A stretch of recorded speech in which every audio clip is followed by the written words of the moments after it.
Hey, I'm Liza Sayre, and I'm going over the materials for this class and the two following classes.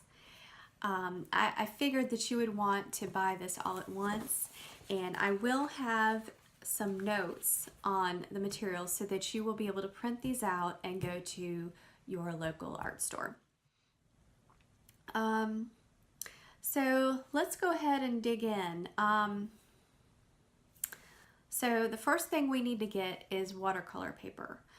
I would suggest somewhere around 140 to 300 pound paper. I typically will use around 2 to 300 pound paper. I really like the heavier weight. I like the ability to do a lot of layers, which is easier in the heavier weight paper. Also, I don't have any issues with too much water or warping when I have the heavier paper. There's a hot press, which is smooth, and then there's a cold press, which has a little bit of texture, and then you have a rough, which has a bigger texture on it. And I would, for this class, the cold press should work pretty good for you. So let me, I don't think I did this, so let me go back and show you how you're going to buy the papers. So if you are going to get the lighter weight papers, I highly suggest going ahead and buying a block. The block will make it so that it's held down by the glues of the pad, and you do your work, and then after you're done you peel it off, and most people will use a painter's knife to do that. That's a really good way to work on some stuff, and this is going to be cheaper than getting the bigger piece of watercolor paper. I know I'm going to be using a lot of these over the years, and what I do is I buy a 20 by 30 paper, and when I was creating a class for some people, what I did was I would buy a few different types of papers. I would buy hot, I'd buy a cold, and then maybe a textured paper. And I could, I might even do this in a couple of different weights. Mostly I do like to stick with the higher weights. It makes it so that I'm less frustrated, because when you decide that you want to actually get something dark, you don't want to realize that you're working on 140 pound paper. That's not fun. So this is what I do. So I take the large sheet and I fold it by hand, and I rip the pieces off, tear the pieces off so it is a hand torn piece. We've gone over paper, and the next thing we're going to go over is medium. So you will be getting watercolor tubes or cakes. The easiest way to start is to get a kit, to get a watercolor kit that has a bunch of watercolors. Now I'm not sure, I think I just bought this because it was a kit and had lots of colors. I've not had any specific recommendations for this brand, but I did want to show you what a kit might look like. So a kit would have like almost a rainbow color and the browns and stuff. This is a good thing to start with, to have a few different things to work with. You know, this is something I didn't go over, and I want to make sure that I go over it. Like, you don't have to spend a lot of money to have a little art thing. I use, this is an ice tray. This is an old ice tray I had. Probably be better in white, but it's what I had on hand, and I just used it. It's nice to have them separated in little compartments so you can make sure your colors stay clean. But, you know, in a pinch, you can always use just a paper plate or something like that. So the recommended brands that I have for watercolor is Winsor Newton. That is what I use. QOR. Let me show you a package of that. I've actually not tried these out, but I have been told it's a very nice quality of watercolor. Lucas and Daniel Smith. So these are my recommendations when you go through and find the watercolor brands. I wanted to give you a selection of different type so that you, when you go to the store, if they don't have ones in Newton, you can get another brand. And I did forget to tell you, in the watercolors, I would definitely suggest Arches and Fabriano. I've used both of those brands and they work really well. So those are the go-to as far as brands for paper. I also have listed, I'm not going to go over here, go through them here, but I have suggestions of colors that I have used in the past that have worked really well for me, because I've just noticed that they're just really nice colors to work with in my pieces. You know, you'll have your own, because everybody has their preference of what colors they like.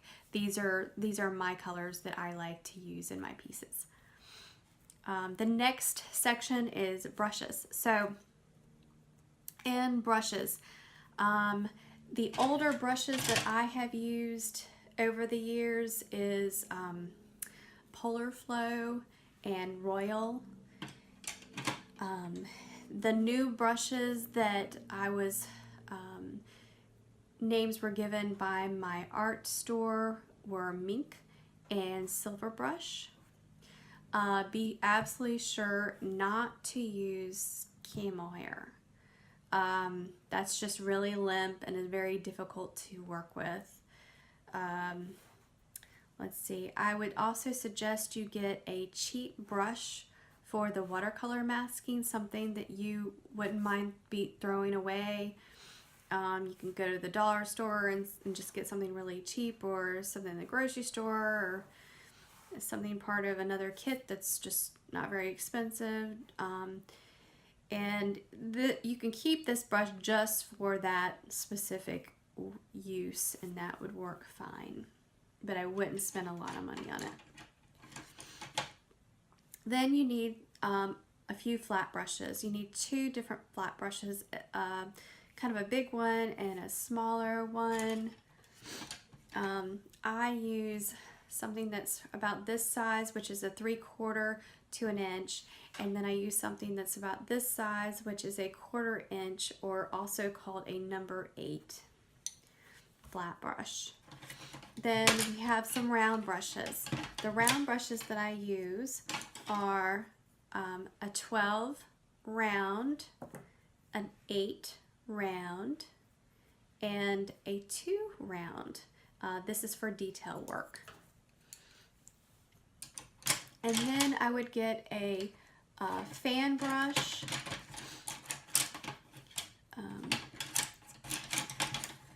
Just get the old one. So I have this fan brush. This is an old brush that I have that I've used over the years. And something like a 2 or a 4 would be fine to use. This is going to be for your brush techniques. So this will not be in this class, but it'll be for some other classes in the future. And then I would also get a throwaway toothbrush. This is wonderful to use as a throwaway toothbrush. This is going to be for your brushes class. Okay.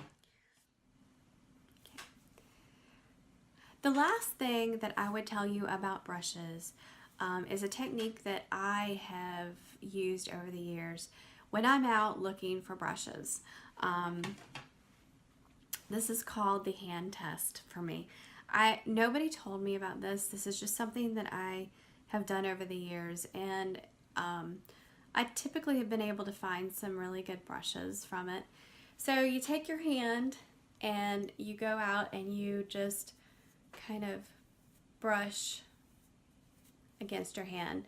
Well, the one thing that you're looking for the making sure the brushes have like a tautness to them, making sure the brushes are very smooth and level, and go against your skin very evenly. And from this, I've been able to find sometimes some cheaper brushes that are pretty quality. So you can always try that too. Maybe go ahead and use some things that are brand names that you know are recommended, and then after you work with them, you know that you like that type of brush. Go ahead and do this test, see how it feels, and then when you're going back in the store, use that test to figure out if that is the brush that you want.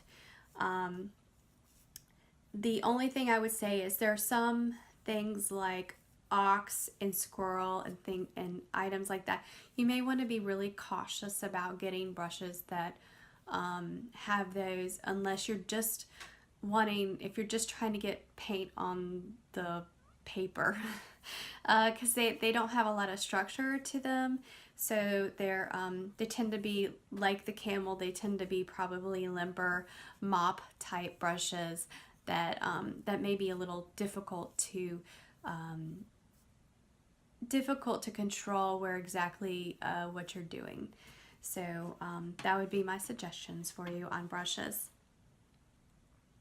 The next item I want to go over are a list of things that I think you will need for your class. Paper towels, plastic wrap, white tissue paper, gift tissue paper, table salt, camel wax for resist class, natural sponge. This isn't optional for your resist class. You can also just use a synthetic sponge is fine. Elmer's white glue, Elmer's rubber cement glue for the resist class, watercolor masking fluid, painter's tape, hair dryer, which is optional, painter's knife, which is also optional, a pencil, and an eraser, which is always just nice to use, especially if you wanted to draw something on the watercolor paper before you started on your project. So those are all your material list and that I've gone over, and we are ready to start our techniques. So I'm very excited, and I look forward to getting on and showing you those techniques and seeing what you come up with.